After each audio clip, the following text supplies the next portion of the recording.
ये दो टेक्निक से 27 नवंबर के जन्म से 27 का नक्षत्र और वास्तु का जो मैंने कहा, ये दो टेक्निक को यूज करके आप अपने लाइफ में मेरिकल रिजल्ट ला सकते हो, मिरेकल रिजल्ट ला सकते हो। कोई प्रॉब्लम आपको हिला नहीं सकेगा, आपके घर के प्रॉब्लम को खत्म करके रख देगा। आपके घर में जितना भी भसर मजा हो सब खत्म कर देगा। हेल्थ इशू, फाइनेंशियल इशू कुछ भी है, सब ठीक कर देगा इस दो टेक्निक से। अगर आप पूछोगे ऐसा कौन सा एक चीज़ है जो मुझे लाइफ टाइम मुझे मदद करेगा, वो आपका 27वां नक्षत्र है आपके जन्म से। वो आपको लाइफ टाइम मदद करेगा, कुछ भी प्रॉब्लम हो जाएगा उससे बचा के आएगा। कृष्ण जी का जब जन्म हुआ था वो रोहिणी नक्षत्र में जन्म हुआ था, और रोहिणी से अगर काउंट करोगे जो 27वां नक्षत्र होता है वो कृतिका नक्षत्र होता है। और कृतिका नक्षत्र में आप देखो इसका जो आ, इसका जो बर्ड होते थे, बर्ड चिड़िया, वो कौन है?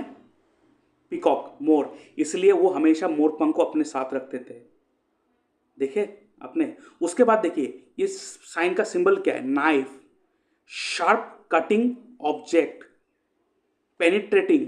अब देखो, sharp cutting object and penetrating in nature. जो चक्र थे वो क्या करते थे? पेनिट्रेट करते थे, गले को काट के निकल जाते थे। तो वो हमेशा अपने साथ रखते थे। और ट्री में देखिए ये कौन सा ट्री है, यहाँ पे लिखा हुआ आप देखो। और यहाँ पे एलिमेंट क्या है? पृथ्वी। आपने हमेशा देखा है वो जब बांसुरी बजाते थे जमीन के बैठ के और एक पैर के नीचे बैठ के करता था हमेशा। देखिए उनको कितना ये बेनिफिट पहुंचाते थे। और उनके जो बॉडी पार्ट है उस नक्षत्र के, कृतिका नक्षत्र 27वां, वो बॉडी पार्ट है हेड, इसलिए हमेशा मोरपंख अपने सर पे लगाते थे।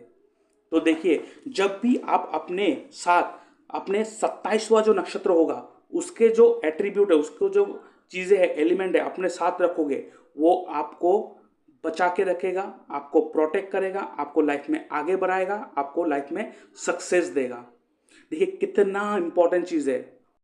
ऐसा क्यों होता है कि एक फैमिली के ऊपर इतने सारे प्रॉब्लम आते हैं कि एक के बाद अब एक के बाद एक पूरा फैमिली बर्बाद हो जाते हैं?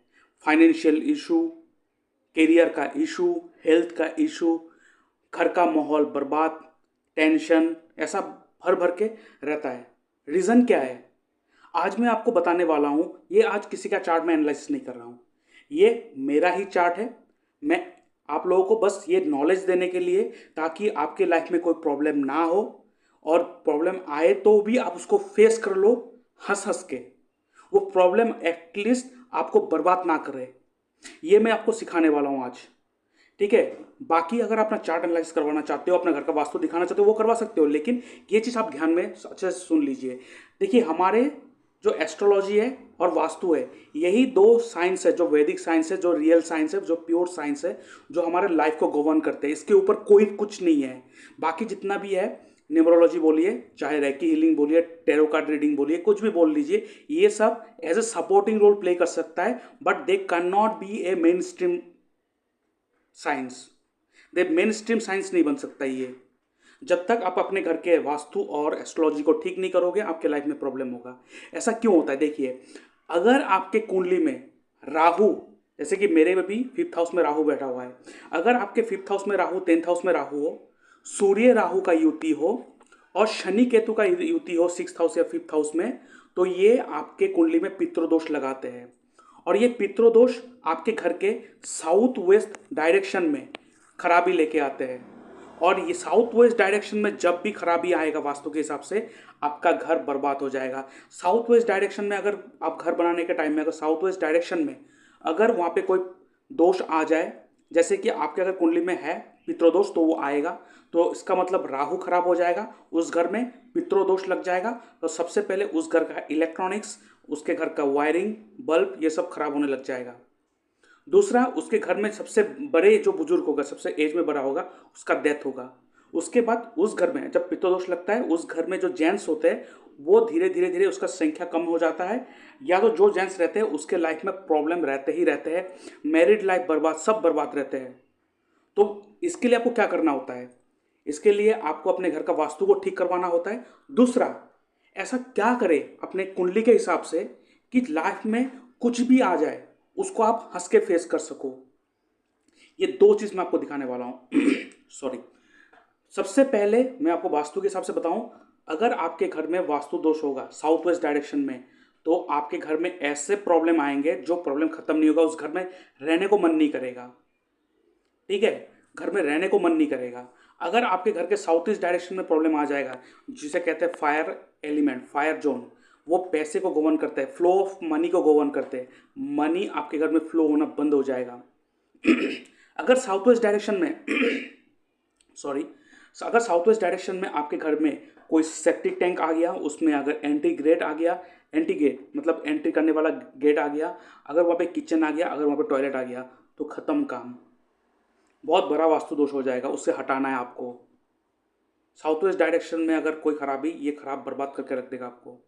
और अगर आपके घर में नॉर्थ वेस्ट डायरेक्शन में अगर प्रॉब्लम रहेगा, तो ये आपके घर के रिलेशन को ख़राब कर देगा। उसके साथ साथ जो आपका साउथ वेस्ट डायरेक्शन है, ये आपके बॉन्डिंग को दिखाते हैं, रिलेशन को दिखाते हैं। और नॉर्थ वेस्ट जो डायरेक्शन है वो अट्रैक्शन को दिखाते हैं। तो ये आपके घर में अगर साउथ वेस्ट में खराबी रहेगा, तो ये आपके बॉन्डिंग को ख़राब कर देगा, ये आपके घर के जो रिलेशन है उसको ख़राब करके रख देगा। क्योंकि ये जोन जो है आपके पितरों का जोन है। अगर पितृदोष लग जाएगा तो उस घर में भगवान भी नहीं रहते, भगवान का आशीर्वाद भी नहीं मिलता।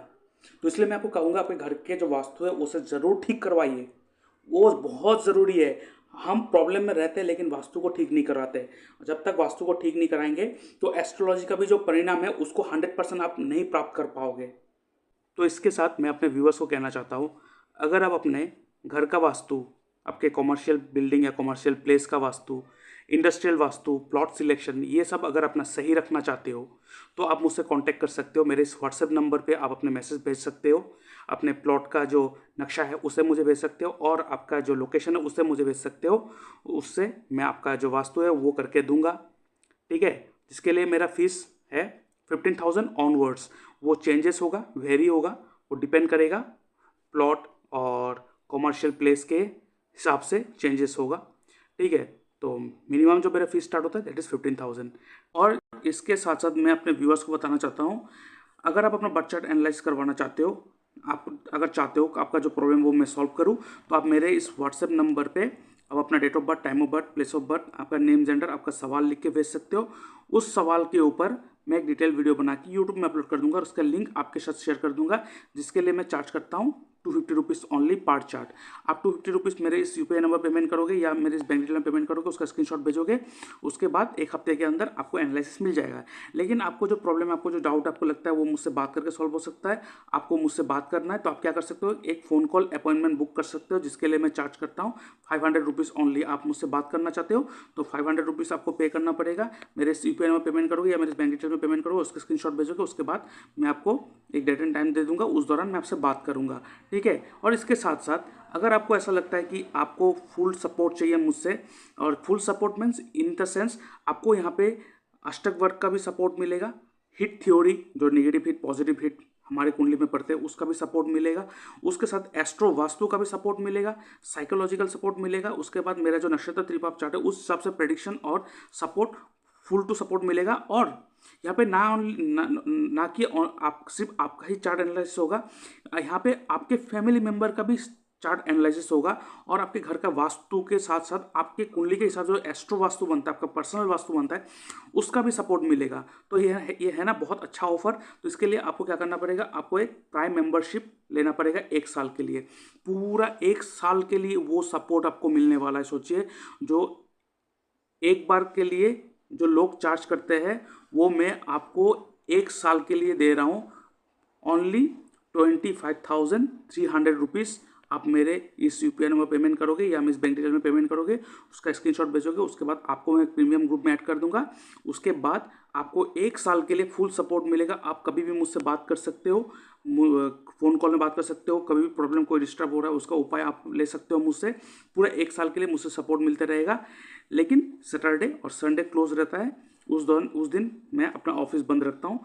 बाकी 5 दिन, हफ्ते के 5 दिन आपको फुल सपोर्ट मिलेगा। इसके साथ साथ अगर आपका कुंडली अगर गलत बना हो या आपके बर्थ टाइम जो सही नहीं है, आपको पता नहीं है कि बर्थ टाइम क्या है, तो अपना बर्थ टाइम रेक्टिफिकेशन कर सकते हो मुझसे, जिसके लिए मैं चार्ज करता हूँ 2,100 rupees, 2,100 rupees. That means 2,100 rupees आप मेरे यूपीआई नंबर पे पेमेंट करोगे या मेरे बैंक डिटेल में पेमेंट करोगे। उसके बाद अपना डिटेल्स भेजोगे, मैं आपका जो पार्ट टाइम है उसको मैं रेक्टिफाई करके दूंगा, सही करके दूंगा, और उसके बाद आपको एक्यूरेट एंड परफेक्ट रिजल्ट मिलेगा आपके कुंडली के हिसाब से, आपके लाइफ को और बेहतर बनाने के लिए। तो बहुत सारों को मैं देखता हूँ कि उन लोगों का कुंडली बहुत गलत बना होता है या बर्थ टाइम रेक्टिफाई नहीं करा होता है। तो बर्थ टाइम अगर रेक्टिफाई करना है तो आप मुझसे जुड़ सकते हो ओनली 2100 रुपीज़ पेमेंट करके, ठीक है। और इसके साथ साथ मैं आपको बताना चाहता हूँ, आप देख सकते हो ये मेरा ई बुक है एस्ट्रोलॉजी एंड डिजीज़। ये मैंने बीमारी के ऊपर लिखा है कि कौन से हाउस इफेक्ट हो तो बैड इफेक्ट के अंडर हो तो आपको कौन सा बीमारी हो सकता है, कौन सा प्लेनेट आप खराब हो तो आपको क्या बीमारी हो सकता है, फिर उसको कैसे ठीक कर सकते हैं, कैसे 6th हाउस लॉर्ड आपको बीमारी दे सकता है, किस टाइप का बीमारी दे सकता है और उसको कैसे ठीक कर सकती हो, टोटली यहाँ पे लिख के रखा है। ये बहुत ही यूज़फुल ई बुक है जो एस्ट्रोलॉजर बनना चाहता है या जो नॉर्मली अपना एस्ट्रोलॉजी अपना खुद का एस्ट्रोलॉजी खुद करता है या तो वो देखना चाहता है, तो आप इसको यूज़ करके आप अपना जो हेल्थ है उसे ठीक कर सकते हो। इसका जो लिंक है मैंने डिस्क्रिप्शन बॉक्स में देके रखा है, उसका PDF आप ले सकते हो, लेकिन ये पासवर्ड प्रोटेक्टेड है। इसके लिए आपको मात्र पेमेंट करना पड़ेगा 99 रुपीज़ ओनली। आप मेरे इस बैंक डिटेल में पेमेंट करोगे, उसका स्क्रीनशॉट भेजोगे, उसके बाद मैं आपको पासवर्ड दे दूंगा, उसके बाद आप इस ई बुक को यूज़ कर सकते हो। जैसे कि आप देख सकते हो ये जो हाउस है, हर हाउस कुछ ना कुछ बॉडी पार्ट को रिप्रेजेंट करते हैं। ऐसे ही अगर किसी ना किसी हाउस में कोई ना कोई प्लेनेट का नेगेटिव हिट होगा तो आपको उस बॉडी पार्ट में प्रॉब्लम होगा, तो आप उस नेगेटिव हिट को सही कर सकते हो इस ई बुक को पढ़ के। तो अभी जल्द से जल्द आप इस ई बुक को पढ़ो और आपको आज नया डायमेंशन मिलने वाला है जो शायद ही आपको पहले कभी पता चला होगा। इसमें बहुत अच्छा टॉपिक के ऊपर डिस्कस करके रखा, आप इसी बुक को ले सकते हो। ये है नक्षत्र त्रिपाप चार्ट। क्या आपको पता है इस चार्ट की मदद से आप अपना साल कैसा गुजरेगा ये देख सकते हो। ये देख सकते हो नक्षत्र लिखा हुआ, अश्विनी नक्षत्र, ऐसे 27 से 27 नक्षत्र दिया रखा है। आप अपने नक्षत्र को देख लो, उसके बाद आपका जो एज है, ठीक है, जो आपका एज है वो देख लो, लेकिन यहाँ पे रनिंग एज को देखना है। मान लीजिए आपका एज 26 है और 26 कंप्लीट हो गया, तो कंप्लीट एज को नहीं पकड़ेंगे, जो रनिंग है 27 रनिंग, तो उस रनिंग एज को हम यहाँ पे पकड़ेंगे। अब रनिंग एज को पकड़ना, उसके बाद देखना वो एज, यहाँ पे सब एज लिखा हुआ है, देख सकते हो ये सब एज लिखा हुआ है पूरा। तो आप देखना आपका जो एज है वो निकाल लेना रनिंग एज को, उसके अंडर कौन सा 3 प्लेनेट का रूल होता है देख लो, यहाँ पे लिख के रखा है। यहाँ पे अगर नैसर्गिक शुभ प्लेनेट का अगर रूल हो तो वो साल आपके लिए अच्छा होगा, और अगर नैसर्गिक पापी प्लेनेट का रूल हो तो उस साल आपके लिए बहुत खराब जाएगा। यहाँ पे अगर तीनों के तीनों, जैसे कि यहाँ पे देख सकते हो त्रिपाप केतु राहु केतु, मतलब यहाँ पे तीनों के तीनों पापी प्लेनेट का रूल है, तो ये साल बहुत खराब जाएगा। रेमेडी बहुत आवश्यक है, तो इस चार्ट तो आपके पास होना ही चाहिए। मान लीजिए आपने शादी के लिए अपना कुंडली मिलान कर ली, आपने डेट भी सिलेक्ट कर लिया, सब कुछ सही है, लेकिन ये नक्षत्र त्रिपाप चार्ट अगर उस साल आपके एज में त्रिपाप दिखा रहा है तो उस साल अगर आप शादी भी करोगे तो वो आपको तकलीफ देगा ही। ये बहुत स्ट्रॉन्ग रिजल्ट देते हैं ये चार्ट। आपको अगर दशा देखना भी ना आता हो, कुछ इशू नहीं है, इस चार्ट को ही आप अगर फॉलो कर लोगे आपका सारा का सारा काम हो जाएगा। तो इस चार्ट को आप अवेल कर सकते हो, इसका डिस्क्रिप्शन बॉक्स में मैंने लिंक देख के रखा है, उसका स्क्रीनशॉट, सॉरी इसके लिए मैं चार्ज करता हूँ 111 रुपीज़। आप मेरे यूपीआई नंबर पेमेंट करोगे, उसका स्क्रीनशॉट भेजोगे, उसके बाद मैं आपको ये पासवर्ड दे दूंगा और उसके बाद आप इस चार्ट को यूज़ कर सकते हो, ठीक है। तो अभी आते हैं इस चार्ट एनालिसिस के ऊपर। जैसे कि आप देख सकते हो मेरे कुंडली में 5th हाउस में राहु है, और मैं आपको कहूँ हम लोगों ने नया घर बनाया, बहुत अच्छा सा बहुत बड़ा घर बनाया, उसमें एंट्री किया एंट्री करने के साथ साथ उस घर के बल्ब फ्यूज़ हो गया, वायरिंग खराब होना स्टार्ट हो गया, और उसके बाद उस घर में एंट्री करने कुछ ही दिन के बाद भूकंप आ गया और घर दीवारों में क्रैक आ गया। पितृदोष ने, राहु ने दिखा दिया कि मैंने यहाँ पे एंट्री मार ली है। और जब मैंने वास्तु को सीखा और जब मैंने ग्रिड किया, मेरे एग्जैक्ट साउथ वेस्ट डायरेक्शन में टॉयलेट आ गया, इसका मतलब पितृदोष आ गया। इस पितृदोष को ठीक ना करवा के अगर मैं अपना घर भी चेंज करूं तो मुझे वही घर मिलेगा जिसमें पितृदोष होगा। तो इस पितृदोष को ठीक करना ज़रूरी है, नहीं तो घर में प्रॉब्लम ही प्रॉब्लम रहेगा। और ये है क्योंकि सबसे पहले हमारे घर के जो मेल में मेरे चाचा थे उसका डेथ हो गया था, उसके बाद मेरे भाई के हेल्थ में प्रॉब्लम आना स्टार्ट हो गया, उनका चेस्ट में प्रॉब्लम आ गया, क्या प्रॉब्लम वो नहीं बताऊँगा मैं। उसके बाद पिताजी को भी थोड़ा प्रॉब्लम आने लग गया। उसके बाद जब मैंने सीखा इस चीज़ को ग्रिड किया, उसके बाद जब मैंने ट्रीटमेंट किया, धीरे धीरे सिचुएशन नॉर्मल होने लगा। तो इतना असर डालता है वास्तु आपके घर में, इसको इग्नोर मत कीजिए, मैं बार बार कहता हूँ इसको इग्नोर मत कीजिए, ठीक है। तो ये हो गया, सबसे पहले वास्तु को आप ऐसे चेक करोगे, अपने घर के वास्तु को ठीक करोगे, ठीक है।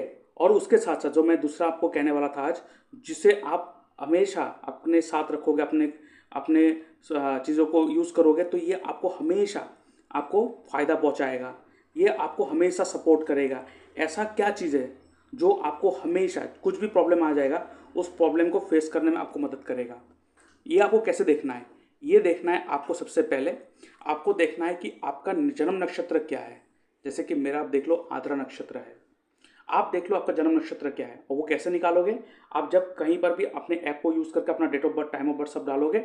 डालने के बाद जब आप अपना चंद्रमा देखोगे, जिस नक्षत्र में बैठा है वही आपका जन्म नक्षत्र है। ठीक है, तो आपको क्या करना है? आपको अपने जन्म नक्षत्र को निकालना है। तो जो जन्म नक्षत्र हो जाएगा वो आपका पहला नक्षत्र हो गया। जैसे कि इस चार्ट में आद्रा नक्षत्र है और आद्रा नक्षत्र जन्म नक्षत्र, दैट मीन्स ये अब मेरा पहला नक्षत्र हो गया, फर्स्ट नक्षत्र। अगर यहाँ से मैं काउंट करूँ, टोटल 27 नक्षत्र होते हैं, तो यहाँ से अगर काउंट करूँ, फिर जो 27वां नक्षत्र होता है वो होता है मृगशिरा। ठीक है, आद्रा नक्षत्र जो जिस नक्षत्र में अपना जन्म हुआ है, उस नक्षत्र से काउंट करने के बाद जो आखिरी नक्षत्र होगा वो आपका 27वां नक्षत्र होगा। और जो आपका 27वां नक्षत्र है वही आपका अति मित्र नक्षत्र है। आपको बस अपने अति मित्र नक्षत्रों को निकालना है। निकालने के बाद उस नक्षत्रों को ढूंढना है। तो जैसे कि मैंने ये वेबसाइट निकाला, तो मैंने निकाल लिया कि मेरा जो नक्षत्र है वो आद्रा नक्षत्र है, और आद्रा से जो 27वां नक्षत्र वो हो गया मृगशिरा नक्षत्र। तो आपको ही ऐसे अपना नक्षत्र देखना है। उसके बाद आपके जो नक्षत्र जो 27वां नक्षत्र है उससे आपको ढूंढना है। ढूंढने के बाद जो 27वां नक्षत्र होगा आप उसे नक्षत्र को निकाल लोगे। जैसे कि मैंने हमें मृगशिरा को निकाल लिया। तो मेरे लिए मृगशिरा जो नक्षत्र है वो मेरा अति मित्र नक्षत्र है। ये हमेशा मुझे सपोर्ट करेगा, जहाँ भी चला जाऊँ, कुछ भी चला, जो भी प्रॉब्लम होगा उससे मुझे प्रोटेक्ट करेगा। अभी मैं इस चीज़ के बारे में क्यों कहता हूँ? अगर पूछोगे ऐसा कौन सा एक चीज़ है जो मुझे लाइफ टाइम मुझे मदद करेगा, वो आपका 27वां नक्षत्र है। आपके जन्म से वो आपको लाइफ टाइम मदद करेगा, कुछ भी प्रॉब्लम हो जाएगा उससे बचा के आएगा। ये क्यों कह रहा हूँ? क्योंकि हमारे जो एंशियंट टाइम में थे, जब हमारे कृष्ण जी, राम जी ये जब थे, उस समय एस्ट्रोलॉजी तो उस समय से थे। उस समय जो रेमेडी बनता था उस समय नक्षत्रों से रेमेडी होता था। ये आपको ध्यान में रखना है। अभी प्लेनेट से हम लोग रेमेडी करते हैं, लेकिन नक्षत्र से ही रेमेडी होता है और नक्षत्र ही बहुत इंपॉर्टेंट होते हैं। ठीक है, तो अब देखेंगे लॉर्ड कृष्णा के सर पे मोरपंख रहते थे, और उसके बाद मोरपंख, उसके बाद वहाँ पे आपका चक्र उनके साथ रहते थे, और फ्लूट। ये तीन चीज़ें जो प्रोमिनेंट है, जो कृष्णा का बात करेंगे तो माइंड में आता है। राम जी के बात करेंगे तो धनुष आता है। भगवान हनुमान के बात करेंगे तो गदा का बात आता है। तो आप देखेंगे ऐसा कोई एक चीज़ होता है जो प्रोमिनेंट होता है, जिसका नाम लेंगे उसका शायद वो आता है। क्यों? क्योंकि कृष्ण जी का जब जन्म हुआ था वो रोहिणी नक्षत्र में जन्म हुआ था, और रोहिणी से अगर काउंट करोगे जो 27वां नक्षत्र होता है वो कृतिका नक्षत्र होता है। और कृतिका नक्षत्र में आप देखो इसका जो इसका जो बर्ड होते थे, बर्ड चिड़िया, वो कौन है? पीकॉक, मोर। इसलिए वो हमेशा मोर पंख को अपने साथ रखते थे। देखिए अपने, उसके बाद देखिए ये साइन का सिंबल क्या है? Knife, sharp cutting object, penetrating. अब देखो, sharp cutting object and penetrating in nature. जो चक्र थे वो क्या करते थे? पेनिट्रेट करते थे, गले को काट के निकल जाते थे। तो वो हमेशा अपने साथ रखते थे। और ट्री में देखिए ये कौन सा ट्री है, यहाँ पे लिखा हुआ आप देखो। और यहाँ पे एलिमेंट क्या है? पृथ्वी। आपने हमेशा देखा है वो जब बांसुरी बजाते थे जमीन के बैठ के और एक पैर के नीचे बैठ के करता था हमेशा। देखिए उनको कितना ये बेनिफिट पहुंचाते थे। और उनके जो बॉडी पार्ट है उस नक्षत्र के, कृतिका नक्षत्र 27वां, वो बॉडी पार्ट है हेड, इसलिए हमेशा मोरपंख अपने सर पे लगाते थे। तो देखिए जब भी आप अपने साथ अपने 27वां जो नक्षत्र होगा उसके जो एट्रीब्यूट है, उसको जो चीज़ें हैं, एलिमेंट है, अपने साथ रखोगे, वो आपको बचा के रखेगा, आपको प्रोटेक्ट करेगा, आपको लाइफ में आगे बढ़ाएगा, आपको लाइफ में सक्सेस देगा। देखिए कितना इंपॉर्टेंट चीज़ है। बहुत लोग ये सब चीज़ों के ऊपर बात नहीं करते हैं। इसलिए मैं कहूँगा घर का वास्तु एंड आपका जो 27वां नक्षत्र है, ये दो चीज़ को अगर ठीक रखेंगे, लाइफ में कुछ भी प्रॉब्लम आ जाए आप फेस कर सकते हो। बाकी इन डेप्थ अगर अपना चार्ट एनालिसिस करवाना है तो आप मुझसे अपना चार्ट एनालाइज करवा सकते हो और वास्तु का कंसल्टेंसी आप ले सकते हो। ठीक है, अभी देखो, मेरा जो नक्षत्र है वो रोहिणी नक्षत्र, आद्रा नक्षत्र है। आद्रा का जो 27वां नक्षत्र है वो मृगशिरा नक्षत्र है। अभी देखिए, इस मृगशिरा नक्षत्र में आप देखो, जो एनिमल है, जो बर्ड है, वो कौन है? हैन। अभी हैन का मतलब हो गया क्या? चिकन का, चिकन हो गया, उस चिकन, हैन रिलेटेड कोई भी पक्षी हो जाए। अभी अब मुझे चिकन को नहीं खाना है, क्योंकि चिकन जो है, हैन जो है, जो हैन, यहाँ पे हैन लिखा हुआ है, ये हैन जो है, मुर्गी जो है, ये मेरे लिए अति मित्र है। मुझे उस मुर्गी को हमेशा अपने साथ रखना है, उसे प्रोटेक्ट करना है। मुर्गी का जो पंख है वो मेरे साथ रखना है, वो मुझे बहुत मदद करेगा। ठीक है। उसके साथ साथ यहाँ पे पृथ्वी है, इसका एलिमेंट, मैं जितना भी ज़मीन में बैठूँ मेरे लिए इतना अच्छा होगा। एनिमल क्या है? Female serpent. अगर मैं सांप का फोटो में वॉलपेपर में बना के रखूँ तो मेरे लिए बहुत अच्छा होगा। उसके बाद आप देख सकते हो, ये ट्री है। इस ट्री को अगर मैं अपने घर पे लगाऊं और उसको पूजा करूं, उस पर रोज जल चढ़ाऊं, उसको प्रोटेक्ट करूं और इसका पत्ता मेरे साथ रखो, तो ये मुझे प्रोटेक्ट करेगा कि नहीं? ठीक है। तो अगर देखिए, हम लोग अक्सर क्या होता है, पीपल के पेड़, उसके बाद तुलसी जी और बेलपत्र के पेड़, ये तीनों पेड़ को ही पूजा करते रहते हैं। ये हर किसी को बेनिफिट नहीं देगा। हर किसी के लिए ट्री अलग होता है। आपको देखना है आपका जन्म नक्षत्र, उससे जो 27वां नक्षत्र बनता है, उस 27वां नक्षत्र को निकालना है। निकालने के बाद उसका जो ट्री होता है, उस ट्री को अगर आप पूजा करोगे, रोज उसका सेवा करोगे, उसके पत्ते को अपने साथ रखोगे, तो उसको आपको बहुत बेनिफिट मिलेगा। और इस नक्षत्र का कलर क्या है? Silver grey. तो मुझे सिल्वर ग्रे का कलर अपने साथ हमेशा रखना चाहिए। और इसका डायरेक्शन क्या है? East direction. अब मैं अगर इस डायरेक्शन में बैठ के काम करूं, मेरे लिए बहुत अच्छा होगा। East direction is the most favourable direction for me. और उसके साथ साथ बॉडी पार्ट कौन सा है? आईब्रू। अगर मेरे बॉडी पार्ट में आईब्रू को मैं जितना सेफ रखूँ, उतना अच्छा रखूँ, उतना अच्छा होगा। और इसके साथ साथ यहाँ पे सिंबल क्या है इस चीज़ का? इस चीज़ का जो सिंबल है वो है डियर्स हेड। अगर हिरन का जो सर है, ये नहीं कि हिरन का सिर कटा के लगा के रखना है, नहीं। इसका अगर मैं वॉलपेपर भी अपने मोबाइल पे रखूँ तो ये मुझे बहुत मदद करेगा। और इसका मीनिंग क्या है? Deer sniffing the ground.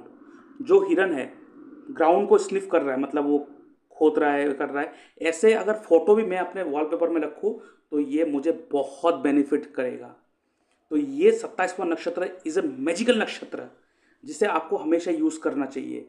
और इसका डेटी भगवान कौन होता है? Soma, the nectar God. इसको मैं अगर प्रे करूँ, इसको प्रेस करूँ, तो मुझे मेरे लिए बहुत अच्छा होगा। ठीक है। और इसका जो मंत्र है, जैसे कि आप देख सकते हो, ये रहा मृगशिरा नक्षत्र, 27वां नक्षत्र का जो मंत्र है ये रहा। ये मंत्र को अगर मैं हमेशा जाप करूँ तो ये मुझे हर प्रॉब्लम से प्रोटेक्ट करके रहेगा। ये नहीं कि आपके लाइफ में प्रॉब्लम नहीं आएगा। अगर आप अपने घर के वास्तु को 100% सही करके रखोगे और अपने घर, अपने कुंडली के हिसाब से 27वां नक्षत्र को अगर यूज़ करके रखोगे, तो आपके लाइफ में प्रॉब्लम आएगा, लेकिन उसको आप हवा में उड़ा दोगे उस प्रॉब्लम को। देखिए कितना इफेक्टिव है ये सारी चीज़। तो मैं आपको कहूँगा कि अपना बर्थ चार्ट एनालिसिस करवाइए और उसके साथ साथ अपना घर का वास्तु करवाइए और देखिए आपके लाइफ में कैसे चमत्कार होते हैं। ये दो टेक्निक से, ये दो टेक्निक से 27 नवंबर के जन्म से 27 का नक्षत्र और वास्तु का जो मैंने कहा, ये दो टेक्निक को यूज़ करके आप अपने लाइफ में मेरिकल रिजल्ट ला सकते हो, मिरेकल रिजल्ट ला सकते हो। कोई प्रॉब्लम आपको हिला नहीं सकेगा। आपके घर के प्रॉब्लम को ख़त्म करके रख देगा। आपके घर में जितना भी भसर मजा हो सब खत्म कर देगा।